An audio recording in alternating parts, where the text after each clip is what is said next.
Who were you before you lost your wild self? That's what we're helping you explore on the Tend Her Wild podcast. Through questions and tools around how best to listen to your inner voice, rewild ourselves, and live the most authentic life where we thrive instead of survive. I'm Betsy. And I'm Kate. And we're so glad you've joined us for this episode.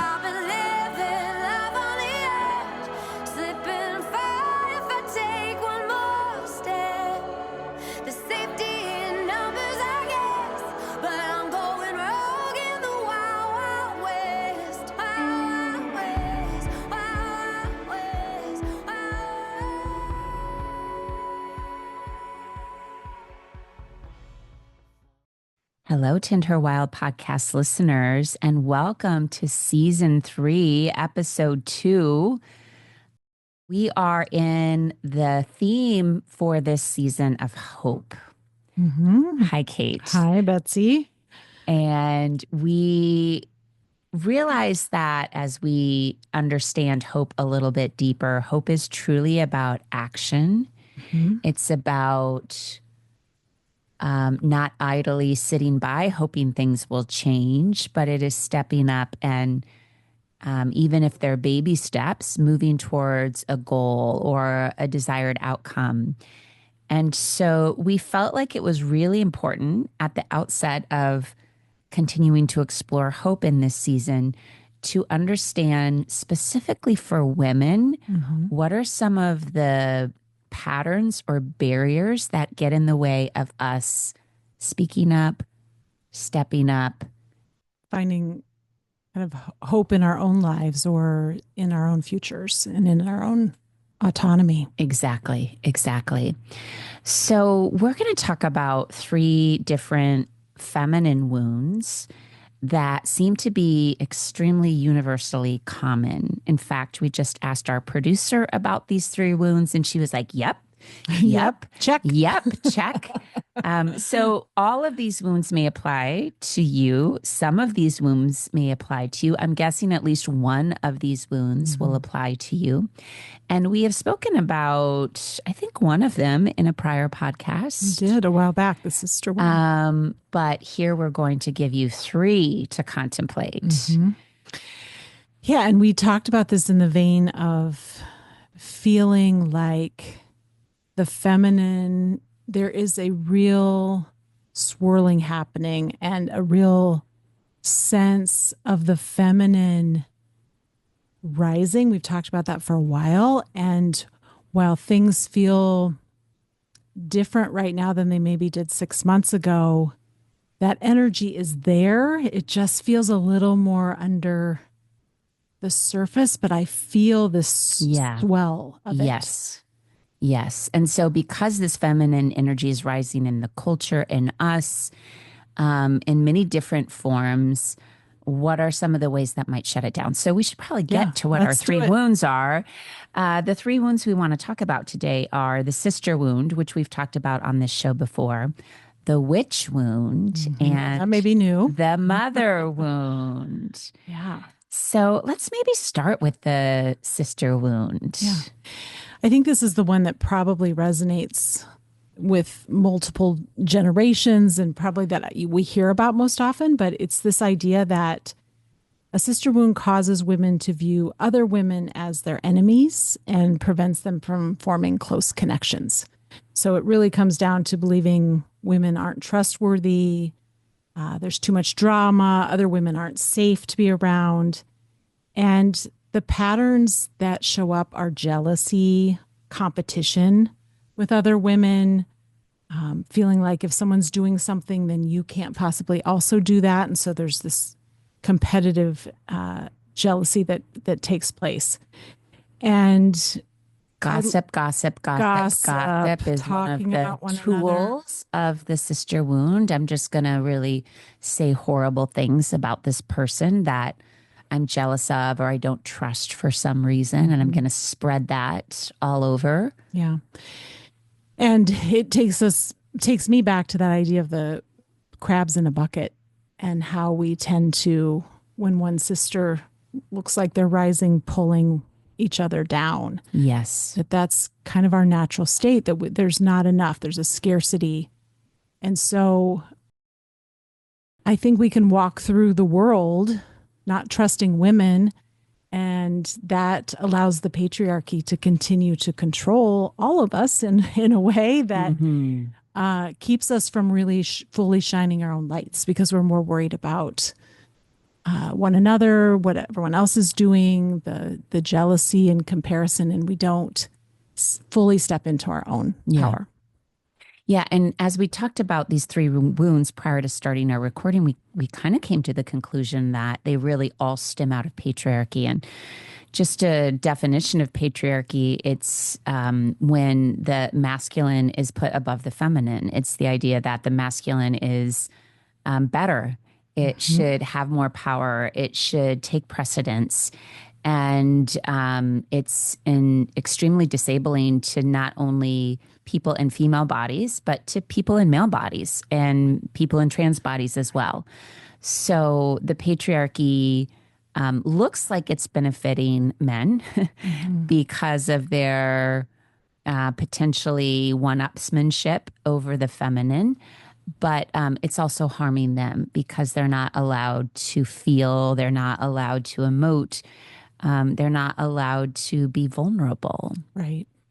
And that, and then our collective takes on this energy that does not allow for the strong feminine energies that are so important, especially during times where we need to come together and we need creativity and Yeah. compassion and Yeah. all those feminine gifts that get kind of buried and pushed down in the collective, and then also in each of us Yeah.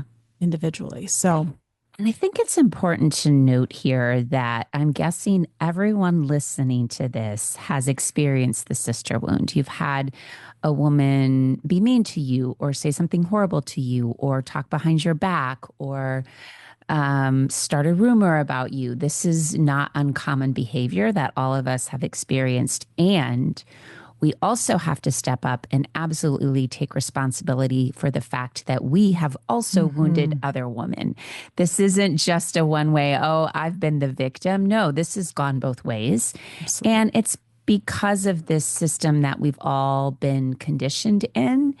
And it has caused us to really mistrust that there will be enough for us, or that just because she got the part this time will mean that I'll have an opportunity for that part or that job or that experience at some point in my life.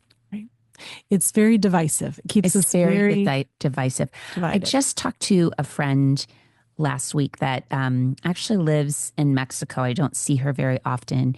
And she was in a really dark place because she had made a new friend and was so excited about this person. And they had been communicating and talking a lot. And then suddenly one day, this friend called her and said, I'm taking you off. I'm blocking you on all my social media accounts, and I'm taking you out of my phone. I realize that I'm just too jealous of the type of relationship you have with your partner, and I just can't be your friend anymore. And my Ooh, friend was absolutely gutted. And this is such an example of the sister wound, that because my friend had this really healthy, exciting, beautiful partnership, and this new friend of hers didn't have that, this new friend could not bear to hear wow. anything from this person about her relationship. And so she totally blocked her without a conversation, without talking it through. It was just like, you're dead to me. We're over. And it gutted my friend, understandably so. But such a good That example. It's is like great. we can't honor and see that someone else's opportunities or joys or expansion. We fear that it somehow is going to take away from our Mhm. capacity to have that. Yeah, that's a great example. I think that that probably happens at a lot. And we talked about this earlier. There's at every stage in life, there is opportunity for us to look around and say, am I, are things going right? Or what's happening over there? And when we are constantly comparing ourselves, and now in the world of social media, it feels so much, it feels daily. Yeah. It's just constant, especially for young people. Then we are not spending time with ourselves and really digging into our own values and gifts and the things we want to accomplish, and we're looking outward and externally all the time, it's keeping us from fully showing up in life and keeping us from showing up for each other because Absolutely. we're coming from a place of lack and shame and guilt and jealousy and competition. Yeah. And so to me, this wound can be pretty deep, and it spans generations. Absolutely. And we've all been impacted by it. And we promise we're going to talk Yeah. here by the end of our episode about ways we can, hope. We'll get back. We're going to get back to hope. All right. So the second wound is the witch wound.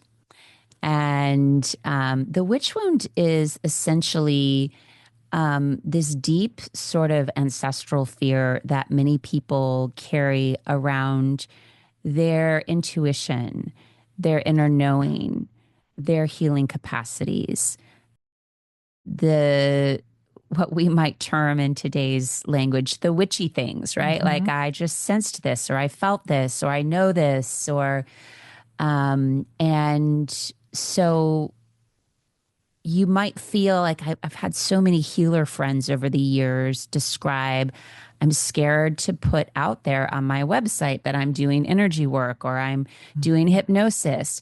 Why are you scared about this? I don't know. I don't know. I've done all the training. I'm ready. I'm excited. I know I have something to offer, but I'm so scared. Well, that fear could potentially be related to this witch wound. Yeah. Which is also, the healing and the intuition, all those very feminine things. It's really super feminine qualities. A culture that doesn't want those feminine gifts to be at the forefront because they're powerful. Right. So let's talk about, because I just learned about this and it blew my mind, that there was truly actual burning of women for about 5.5 centuries, 550 years, starting. This Inquisition started in 1252 by a lovely Catholic Pope named Innocent IV, amazingly enough, who officially sanctioned torture to women. And this went on for those 550 years until 1816, when Pope Pius VII put an end to it. So these periods of, hundreds of years, some have referred to it as the woman's Holocaust. Wow. And do we learn about that in history? No. No, we do not. No. So listen to the women that were burned, because I would have been one of the first to be on that burning pyre. Women were burned. The ones who were burned first were always the healers and the midwives. So the ones who had the herbal concoctions, they would come and help women birth their babies. They would be there when people were dying. They held power, right? Because they knew how to heal. So they were the first to be sent, would be called a witch, and put into the fire. Then women who had any independence were often burned, as well as women who owned property, usually due to being a widow, because I most likely wasn't legal at that point to own property. But if they did, if you ended take up with over property because your husband had died, you were at big risk. And then any crone age woman was at risk. Any woman with wrinkles and gray hair was at risk of being burned. Because they were too wise. Because they had a lot of wisdom and power. So listen to this. This is the last piece that I think is so profound. So to survive, an older woman knew that she needed to be unnoticed and undistinguished. Only invisible older women stayed alive. Wow. You had to be invisible older women. And it makes me think about how so many women, once they reach this crone age, talk about how they feel invisible. They feel like their wisdom and their power is no longer desired or needed or sought after. And so it is, I think it's why so many women fear aging, and why we have these billion-dollar industries to make it look like we're not aging. We've got the face Botox and the dyeing of our hair and all this stuff so that we don't somehow become Invisible. unnoticed and invisible. Mm. And then you think about all the wisdom collectively of women at that age, everything they've been through, experienced, witnessed. I think about that now, living in these times. You know, the things my mother's telling me about living back in the 60s and during that time we've been talking about it, and I'm just soaking that in because many of these crones have it's not unfamiliar territory Yeah. right now. And so it really behooves us to look at the crone women in our lives right now and see them, Yeah. and talk with them Yeah. and learn from them. And it makes sense that if you think about why were men on this witch hunt, literally to burn women, it's because they feared them. Mm-hmm. We wouldn't harm something unless we'd feared it. They feared their power. They feared their wisdom. They feared their intelligence. They feared what they were able to even birth and produce. And so I think it also, we need to look at this witch period as like such a sign of women's power. Mm-hmm. And that maybe even at that point in time, women's power was rising. And look what happened. It got shut down for 550 years. And when women became invisible, they isolated themselves. And so there's a lot of people that say that sisterhood was almost stolen. It was like taken from us because we were forced into solitude. Sure. And fear of who's going to turn me Right. in. They know that I use herbs, or they know that I know how to heal this thing. And so what about the woman next door? I think she's my friend, but maybe she's going to tell on me and they're going to come burn me next. Right. And so I think, like, you might be asking, how does this actually apply to me in the year 2025? Well, we literally are carrying the DNA of our ancestors. And so they think 6 to 7 generations back. And so that potential fear is most likely still embedded in our own DNA. And so if you are someone who knows you're intuitive, or is doing healing work in the world and just feels some fear around it, understand that it might be stemming from this witch wound. Yeah. And that kind of brings us to the third wound. Yes. Which is the mother wound, which is this idea of, as we were growing up, we experienced either emotional neglect, physical or emotional abuse. Perhaps our mothers were absent or unable to provide the emotional support that we needed. Right. Sometimes not because of any fault of their own. Maybe they had postpartum depression, or they were in an abusive relationship. But as children, we didn't get the touch and the care and the love and the positive feedback that our child self needed. And so it goes on to an adulthood, often looking like challenged relationship with the mother, or rejecting the mother, or can also show up, I know, as eating disorders and other mental health issues when we didn't get that essential care in those early years of our life. Right. And even perfectionism, right? Trying to be perfect to be able to gain the love and attention that you wanted at a young age can carry all through life, and is very common for women. Yeah. So these wounds feel potentially like they can be layered upon each other. Mm-hmm. You may have one or three, or kind of see how they all can create these barriers in our lives from taking action, from using our being voice in your light, going for that new job or new experience, or putting yourself out there in the world, because there is a deep fear of how I might get shut down by my sisters or by the culture.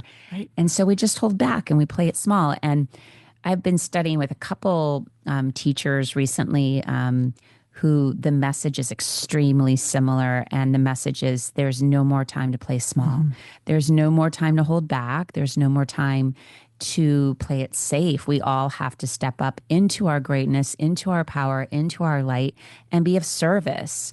And that's why I think talking about these wounds is so key, so that when we can identify them in ourselves, then we have the agency to realize where it's coming from and still take that step forward. Yeah. So just acknowledging they exist is really an important first step. Absolutely imperative that we acknowledge they exist. Yeah.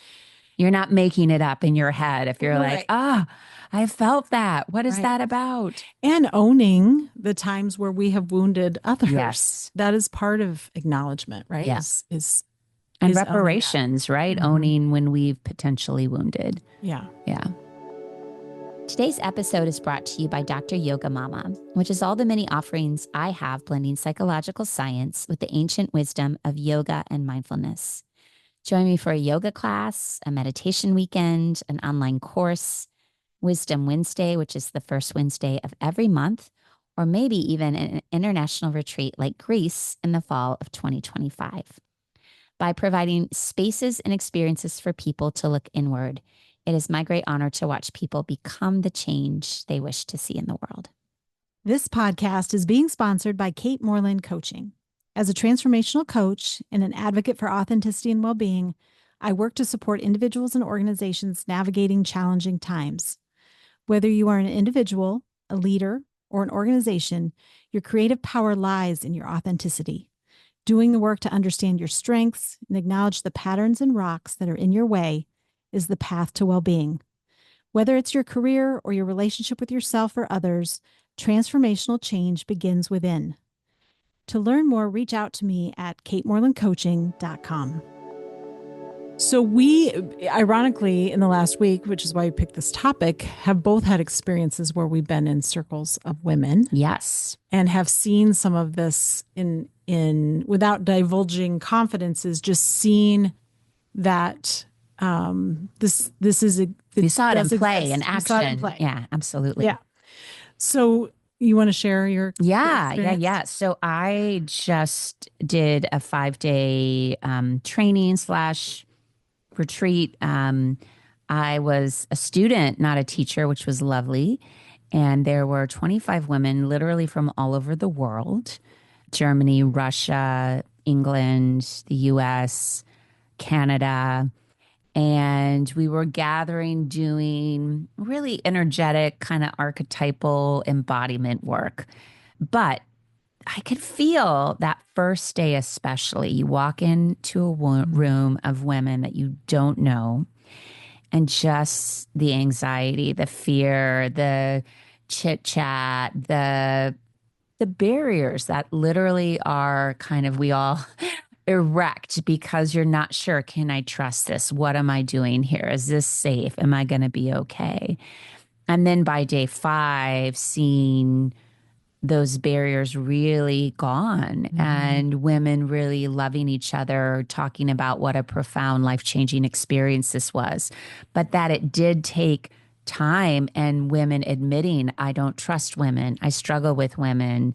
I talked to one woman from Germany who was like, I have had such a burning jealousy for women my whole life. I just am so jealous of them. It just eats at me, and it totally stops me in my tracks. She's like, I don't know how to burn through this, but I don't like it, but it's there. Yeah. That's so interesting, because I often feel like jealousy is a sign to us that we are not living into our potential. Yeah. And you see someone else doing that. Right. And so it creates that feeling. And so, so often I think that becomes this big, barrier to just embracing your own gifts and the life that you really want. It's like we kind of use that as an excuse where we focus on that piece instead of actually saying, where is that coming from? What is it about that? What do I want? And then how do I want to create that for myself in my own authentic way? And so So it's brave of her to come and be It in a group was, and of to speak women. it. And I think speaking it, Yeah. I'm sure diluted some of it for Hmm. her. But I think the key piece that I really saw is I could feel early in the week all of this fear and all of this mistrust and not really wanting to open, not really wanting to be vulnerable and share. But as we just kept returning over and over to circle, we kept moving into these practices and breathing together and opening together, that by the end, the sister wounds were not even present. And so, over a relatively short period of time, we basically busted through this mistrust of one another. And instead, what happened is such a bond of strength and empowerment and, oh my gosh, look at what you did in Yeah. these last 5 days. And I can't wait to see where you take this. It transformed into just full support and Hmm. full. We also got so much juice from each other to be like, wow, look at what you learned. Look at where you're at. This is so inspiring. But that couldn't happen on day one, which shows me, I think, that most of us are going into situations with that mistrust, with that, Hmm. I got to Guard scope up. this out. I got to keep my walls up. Hmm. And unless there are opportunities to let that down, those walls seem to stay up. But how spacious and freeing and absolutely empowering it Empowering. is when we can see the beauty in each and every one of us in Right. that circle, and that we don't feel like, oh, she figured it out more than I did, or No, she's yeah. got it better than I do. It's like you can see the individual beauty of everyone and what they're meant to add to the collective, and that we're all the same and we're all different. Hmm. So it was great. It was amazing to see that. I'm so glad you had that experience from that Yeah. in that way. So I had an experience this week with college women who I went and spoke with, and the topic was personal branding, and that's what they asked me to come talk about. But I knew that I was going to be talking more about authenticity and tapping into some of their fears, and ended up being a small enough group that we sat in a circle. Mm. There's And something powerful I about a know. circle. I asked them, I said, "Can I sit down with you?" And they said, "Yeah." And so hearing from them, many of them juniors and seniors, a few freshmen in college, that when I asked them, "Do you feel supported by other women in your program?" And immediately they said, "No, Hmm. we don't. Were they There's all not enough." business They're all majors? business Okay. majors. They felt like they didn't have they didn't have each other's backs, there was definitely this scarcity feeling about the program, the jobs. Would there be enough? Are they good enough to step into those roles? Hmm. And this group that had formed is actually trying to bring women together in a way where they're learning together and being in community. And they said that's helping, being part of that. But they see it systemically, really, in their classes and in their experiences. And so it made me realize that this is something that I always want to think the generation, and this would be my daughter's age group, right? Every generation is improving, right? It's There's evolving a little bit. evolving. Yep. And while I still think that's true, it was a little bit of a wake up call that it maybe isn't improving. That piece isn't improving very quickly. That Yeah. it's still very present. They were very open about talking about it, and they talked a lot about the power of social media and communicating and how they communicate and how that allows them to not be face to face. And so the meanness can be at a level, right, Yes. where there's power in not having to Own beat up someone. for the Right. horrible thing you said. You just put it out there Yep. on the ethers of the internet. Yeah. Yes. And they told me I don't think that person would ever say that to my face, but they're okay, you know, doing it through social media or through a text. Or so it again made me think, the power of being in circle and being in community face to face with no technology and just listening to each other and being in each other's company. Though even in that hour, the walls started to come Started to down. go down. Yeah. Yeah. So even in 1 hour, 1 hour. Yeah. Yeah. I saw it in 5 days. You saw it in 1 hour. And then to take it even one further generation more removed, my daughter, who just turned 13, she got in the car last night after a rehearsal and started to tell me about these girls that were giving her the stink eye. And she doesn't know what she did to them, but she heard them over talking about different roles that were, given out. given out for a certain production, and that so and so shouldn't have had that role. And I said, "Wow, what's that feel like?" And we talked a little bit about it, and then I said, what would happen if you kind of just kill them with kindness? Would that stop them in their tracks? And then we talked about, like, is it possible to? I know you need to process this and talk about it, but maybe you talk about it with just one of your friends versus talking about it in groups, because that's when the pain starts to come in, when women in groups are talking about other people and sharing opinions. So yeah, how do we help? I'm here, I'm, like right in the fire with my daughter. I'm like, how do I help her? This is a topic near and dear to my heart, and one that I'm trying to nurture in women in the middle age, right? My age point. Yeah. But look at it's happening in the 12 and 13-year-olds. And how do we help them? What's the antidote Right. for finding fault in one another and in this case, it's because of someone's innate skills or their natural talent, or and then we want to hide that. We want to hide our skills, our talents, our light, our capabilities, because other people will hate us for it. Right. Or talk about us. Yep. And that's when I think that is when that conditioning starts, that we get smaller. And I did not see this with my boys. Did you see this No. with your boys? No.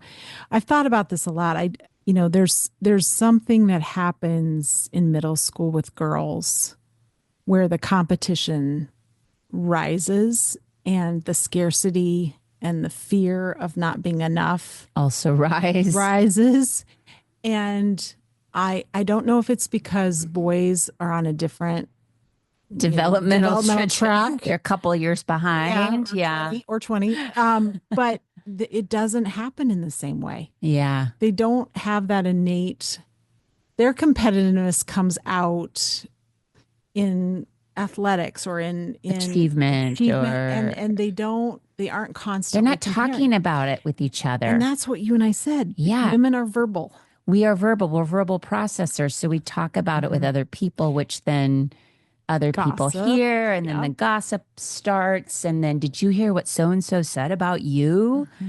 Oh, how many times have we been in that, and how horrible it feels? Yeah. And boys tend to stuff feelings down. Yeah, they don't talk about it. Yeah. I mean, I think about my middle son who, didn't make a baseball team once. I remember this so well. And his friends did.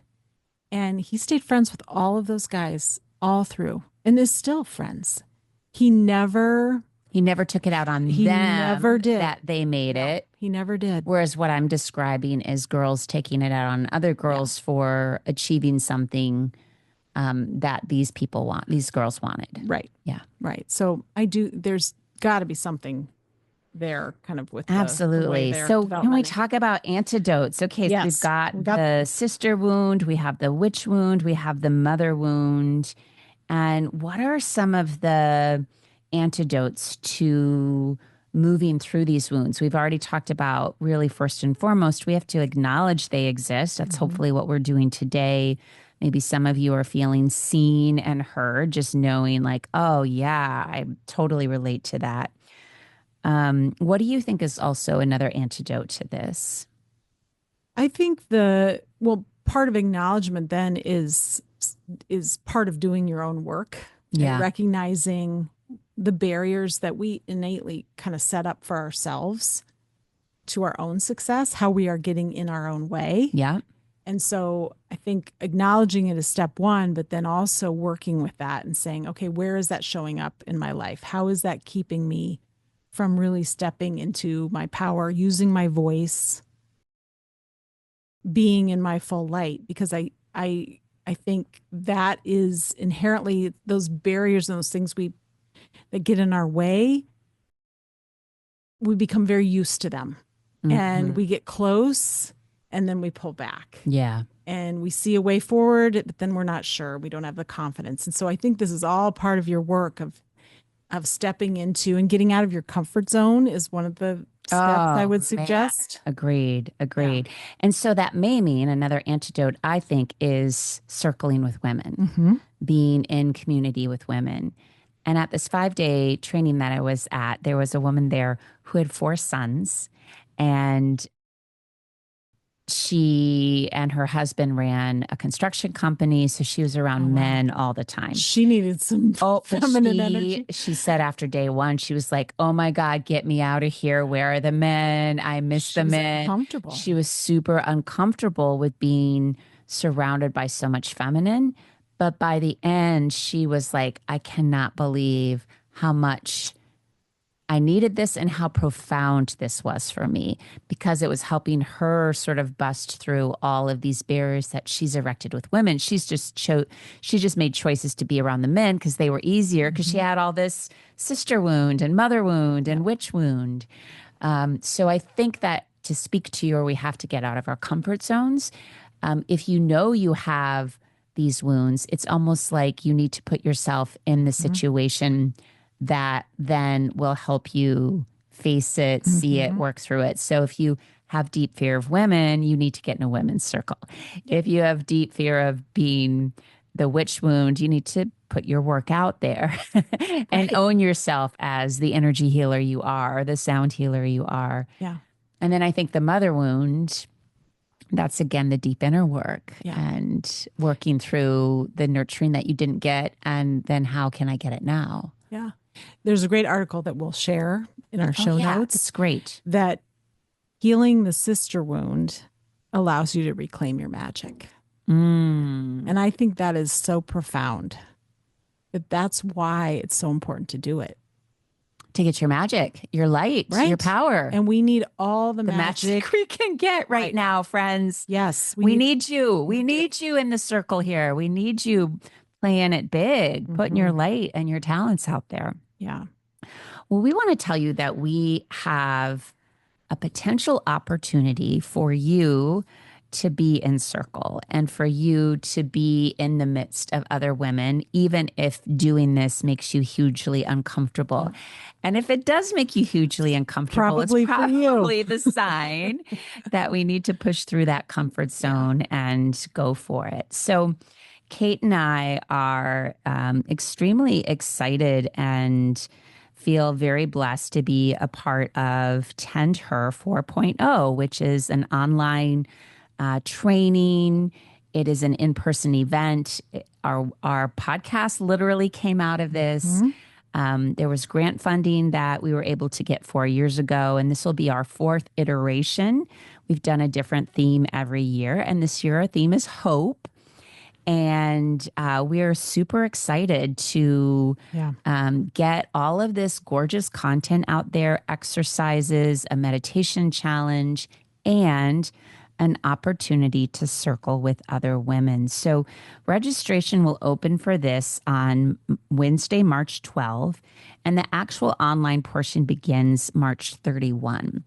And the first 1,000 women who live in the state of Iowa will also get a bonus box in the mail with a journal and a specially designed bracelet in it. And then we end this whole experience on April 25 with an in-person event for about 150 women. So we're going to have registration information in all of our upcoming episodes, but mark your calendar to start registration on March 12th. And in the program, we put a call out there during week 1 that if you want to join a women's circle, we match you up with people. Yes, you're going to get your circle. You get a circle. And I meet people on the Mm-hmm. streets who will tell me, I won't know them, and they'll be like, "Are you Betsy?" And they will tell me that they got put in a tend her circle. And I will tell you, Still meeting. yeah, they're still meeting, but we don't scientifically. We just are like, oh, here's 5 people. We're going to send them emails and match them up. I mean, it's a total random, but is it really random? Is Mm-hmm. anything ever really random? And people stop me and say, it's changed my life. This circle of women, I'm myself. I can be who I am. I feel heard and seen. And so if you're craving that or you're terrified of that, Yeah. And I want to this say is it's for you. open to anyone. You do Yes. not have to live in Iowa. To get the box, you have to live Right. in But the Iowa based on our program grant. But the is program, free and open to anyone. we love people from all over, and we'd love as many people to take advantage of this as possible. Yeah. Yeah. I think this will be, we're doing it during the month of April. Yes, which is the hardest month. It is the hardest month. Most for depression and most suicide in the month of April. So if you're feeling the need to connect and be in community, and even if you're just like, I don't know, but you're kind of leaning into it and you feel a little drawn to it, this is go you. for it. We'd love to have you be a part of it. Absolutely. So here's to hope. Here's to community. Here's to women healing their wounds so that they can shine their magic out into the world where we need it so very much. Hear, hear. I love it. Thank you, Kate. Thanks, Betsy. Thanks for joining us today. If you like this podcast, please subscribe, rate, and review. Come back and rewild with us again next week.